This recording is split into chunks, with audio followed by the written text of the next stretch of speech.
several past and present legislators, past and present mayors and councilors, excellent consultants and staff, and of course TriMet, whose national reputation for rail development and operation is well earned. Not lack of buzz. I have to mention, even though I'm not going to start naming people, right? A few faces that I'll refer to old faces, people behind the scenes that have been very helpful to us. Tim Rutten is here from Washington, D.C., who is Washington County's consultant in, some would call him a lobbyist, in Washington, D.C. Steve Siegel, who many times crunched and recrunched numbers for us. Thank you. And Jeff Larkin, who did many, many things that I promised not to mention. So, but this morning, I want to thank the citizens, our taxpayers. I want to thank them for consistently voicing their support for this project. And it has been consistent and strong for all of these years. Thank you, citizens and taxpayers. All of this work, the collaboration, the expertise is for you, the public. That is the only reason we worked as we did. We hope that you ride west a lot. We hope you enjoy it.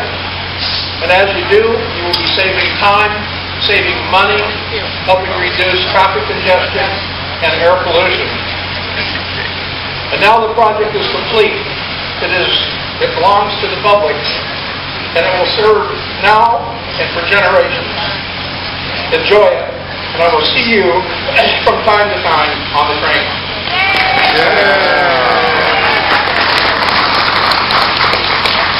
Thank you very much, Godfather. Do we kiss the ring? As Tom said, we couldn't do this without the support of the federal government. Not only did it require the dollars to be able to be appropriated, but there were numerous hurdles that were very hard to overcome. The steepness of those mountains were great. And the federal delegation consistently supported us on that. As Tom said, both Senator Ron Wyden, former Senator Gordon Smith did really just yeoman work on this. But on the House side, the battle was fought just as hard and just as intently. And David Wu constantly went to battle on behalf of this project, whether it was then Secretary Norm Mineta of the Department of Transportation or with his colleagues. Please welcome David Wu.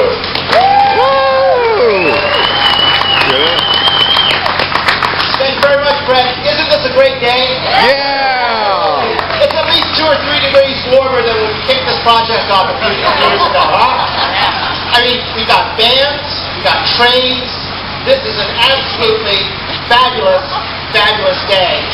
And it is the work of the partnership on this day and dozens and hundreds and thousands of people some of whom are with us today. And I just want to recognize a couple of people on the federal side who are not. Gordon Smith and Ron Wyden, as mentioned numerous times, but also my predecessor, Elizabeth Furs, who started the ball rolling on this so that I can work on it for the next decade of my time in Congress. And I also want to recognize my good friend and colleague from Springfield, Oregon, Peter DeFazio. Without his work, this would not be possible. We are clearly in difficult times right now, but it is fundamentally Oregonian, fundamentally American to embark on great projects and enterprises in tough times. As Oregonians, who among us hasn't enjoyed and been moved by the experience of visiting Timberline Lodge, a structure which was built during the last great economic downturn in this country? All of you know that. Some of you may also know that the Transcontinental Railroad that first knit this republic together from sea to sea, that the authorizing legislation for the Transcon Railroad was passed in the depths of the Civil War. Sure. The Congress and other leaders had the vision to see what America could be decades later and self-consciously shaped the nation during the Civil War with the Transcontinental Railroad, the Land Grant College Act, the Homestead Act. We are challenged today. But I think that this is the beginning of an answer for the challenge of our times. We are self-consciously shaping our community for decades to come. Change has come to Washington. Change has come to Oregon. But some things will stay constant. TriMet will always be over ridership estimates, under budget, and ahead of schedule. Let's have a big celebration today.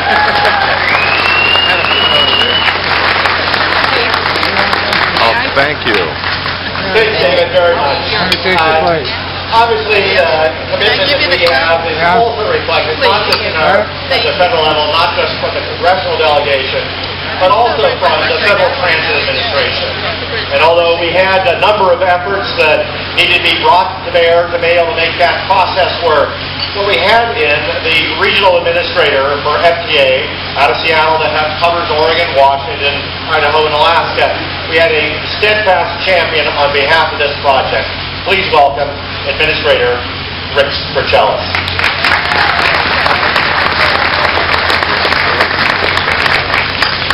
Good morning. Good morning. I'm very delighted to be here on behalf of President Obama and our new Transportation Secretary, Ray LaHood. You can see a lot of support from both of them in the whole transit world. Secretary LaHood has already set a positive course for the nation. He's only been on the job a little over a week by setting his top 4 priorities: safety, economic recovery, sustainability, and the implications of climate change on transportation alternatives. A big shift right there. And livability, that is, investing in infrastructure in a manner that respects the unique character of each community. And we certainly have that with the West. The Secretary has also stated the importance of putting people to work and improving the nation's infrastructure for the resources to be provided in the upcoming economic recovery legislation. The House has passed their side, the Senate is working on it, and it's really important for this country. The Federal Transit Administration really has been with TriMet all along in this project, and it's taken us a little longer than we wanted to, but we're here, we're very excited about it. And the grants, of course, made possible by the congressional delegation, which has been mentioned. Our sister agency, the Federal Railroad Administration, provided a lot of help to TriMet and did all the technical inspections so that we have a safe system. I also want to recognize the Oregon DOT, who is your state safety oversight agency, also played a big role in this project. It's been mentioned the role of local elected officials. You're going to hear from more of them. But they had a lot of patience to really endure a long process, and you really need to be thankful. You've got a lot of great leaders in this region who made this investment. Now, we at FTA work with a lot of transit agencies all over the country, and I just want you to know TriMet is really one of the best. We really enjoy our work with them. I'd have to say, though, heavy rail is a different experience for TriMet. They've had a unique set of regulations with heavy rail. They've got to work with the Federal Railroad Administration. They haven't had to do that before. They also had to collaborate with the private sector. They've had a growing relationship with Portland and Western, matured over the years, and TriMet got kind of an early taste of this bad economy when their vehicle vendor, Colorado Railroad, went bankrupt. Yeah. So TriMet leaders, Fred Hansen, Neil McFarland, and Chuck Wilson, they were relentless in their pursuit of a shared vision to bring a high-quality train set, once we have right out here. And they really had some pretty innovative business strategies dealing with a company that was going bankrupt. And I call it kind of a legal tight wire act to get these trains completed. And the staff did extraordinary due diligence to make sure you've got a safe and solid train set here. I just want to close and add my congratulations to TriMet, Portland Metro, ODOT, Washington County, and all the communities along the West Corridor for a successful start on this to be a great mobility project and a great economic development project.